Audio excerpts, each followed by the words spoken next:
Awake my heart, bitter stem but sweet fruit. Tribulation worketh patience. Romans 5:3. Tribulation is a thorny tree, but it yields sweet fruit. Usually given the proper soil, the thornier the tree, the sweeter the fruit. Mark well, our text is not just the expression of a hope that tribulation may work patience. It is the statement of a fact that tribulation actually does so in the true Christian character.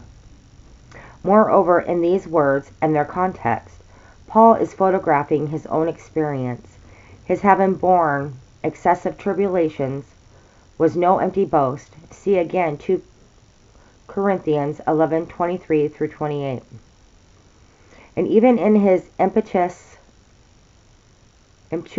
nature, tribulation had developed this virtue of mellow maturity, patience. It is a good practical test question to ask ourselves, how do I behave under tribulation?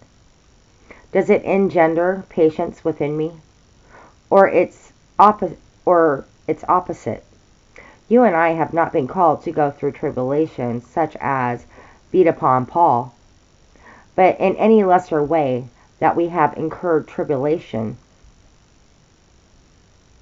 for Christ's sake. How have we borne it? Could we truthfully exult with Paul? We glory in tribulation also, knowing that tribulation worketh patience. Or have we been resentful, squeamish, panicky? Our text raises two aspects which it is well to ponder. First, here is the true Christian attitude. We glory in tribulation also. Second, here is a good spiritual reason for it. Tribulation worketh patience. So then the true Christian attitude is to glory in tribulations also. This is the Christ-like attitude, for in John 12:32 our Lord calls his very cross a being lifted up or exalted. It is also the only worthy attitude.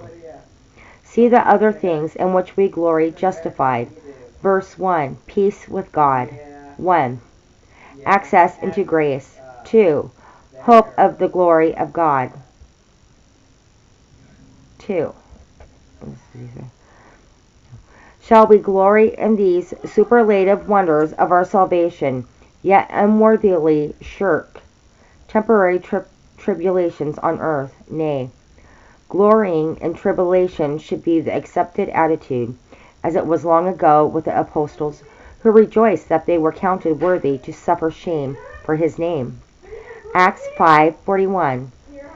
Present trends seem to suggest that before long many of us may be called to endure tribulations, who have hitherto escaped. We should never aggravate needless hostility, but if tribulation should come, let us count it an honor to suffer for the name. Of course, the word tribulation in our text may well include cares, troubles, sorrows, bereavements, bodily sufferings, but it especially covers all those penalties and persecutions which come upon us because we are Christians. Finally, let us never forget the good spiritual reason why we should glory in tribulation, namely, that tribulation worketh patience, and patience is a godlike virtue. Patience has been defined as the capacity to endure calmly, confidently, and without complaint.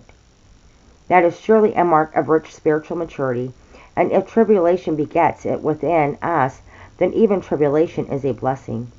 Ought we to hate the flames which purify the gold? Dear Lord, help us even to glory in tribulations. When tribulations jag and irk, let patience do her perfect work. The very captain of salvation was perfected by tribulation, and turned the thorns to diadems. I'm going to re-say that. When tribulations jag and irk, let patience do her perfect work. The very captain of salvation was perfected by tribulation, and turned the thorns to diadems.